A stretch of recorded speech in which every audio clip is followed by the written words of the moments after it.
right, so power drive control system. This is where we made probably the most changes. And because the control system is like your dashboard to control your kite, this is a thing that everybody really is a lot more intimate with. We wanted to make some real credible tweaks.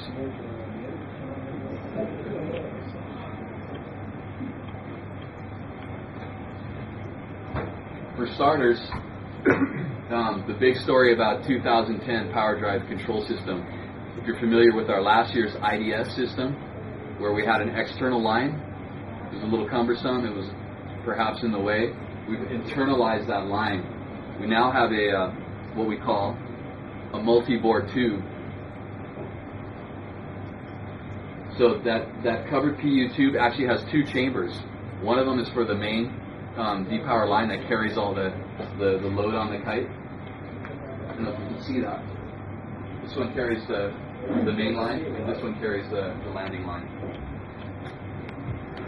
Here's a little better view of it. How much load can it take? What? Well, there is no load on the PU tube. Okay, so the line takes the load. The tube just covers it. So the lines just pass through it. So that's a big deal. There's no abrasion on the line. Everything is clean and out of the way. And but we didn't stop there. We've improved our grip pattern. We've made it a little more hand friendly. We've redesigned the entire bar ends to make the line winders a little bit more hold more line. And what we've also done is we've changed the bungee position to actually hold the lines on there better. Big improvement from last year. Some color-coded PU tubes just for identification right and left. We've got a new removable triangle. I don't know if you remember the one last year. It had one of those barrel screws, and sometimes those things would back out. This has got a screw that you need a screwdriver to actually get it undone. But it makes changing, if you've got to change anything in your control system equation, it makes it way easier to disassemble. We've got an all-new overslide. And I want to talk about this just for 1 second here, just to let you guys know our philosophy on this whole overslide thing. Out in the industry right now, there's a lot of companies that make full stoppers. I don't know if I'm sure you're aware. There's a lot of companies that have a stopper midway in their line where you can actually just push the bar and stop against it and ride against it. And we've been getting requests from some of the upper end riders, some of the top riders, saying, "Why don't you just sell the kites with a stopper? You know, we want a stopper." But you know, being the brand we are and connected to the company that we are, we have a huge liability.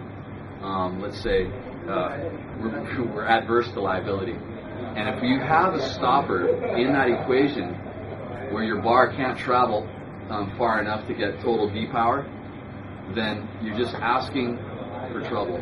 If let's say somebody launches their kite, that stopper is pretty low, and they get into trouble, and they wipe out or they just pitch the bar, and the bar just pegs against that stopper, and the kite's still powered up, and they get pulled into a tree, a rocks, whatever.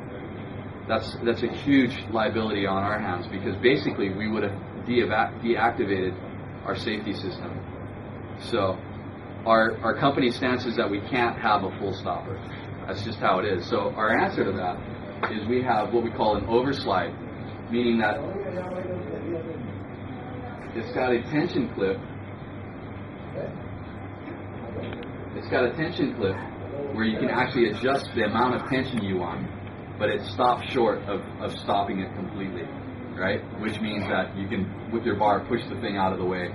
Or in an extreme case where somebody got, the kite powered up through the window and they let go of the bar, it would actually push it away. So this is our position, and we feel it's a pretty good position. I mean, what we use it for are two things. The first thing, I'm going to go back a slide, is just to control you pull it down, you can control the bungees. They're within reach. And the second thing, what it's used for mostly is It's a place to stop your bar to unspin your lines without having a full stop. So that's the change. We reduced the bungee diameter, made it a little more streamlined, just trying to streamline the whole thing up. This year we've got a new swivel with no bearings, so there's no chance of it locking up. It's really simple and easy.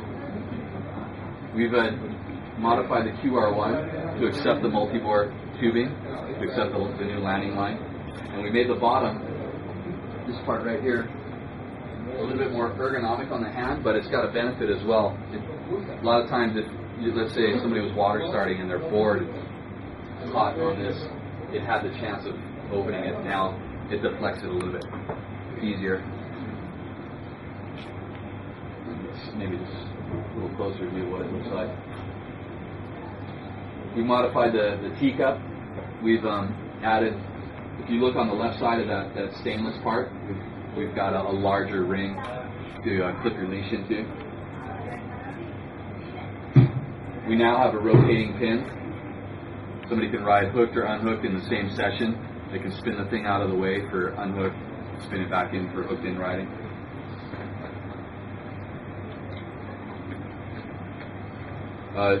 Sorry. We got a new QR2 handle. A little bit more streamlined than last year, just a little more hand friendly.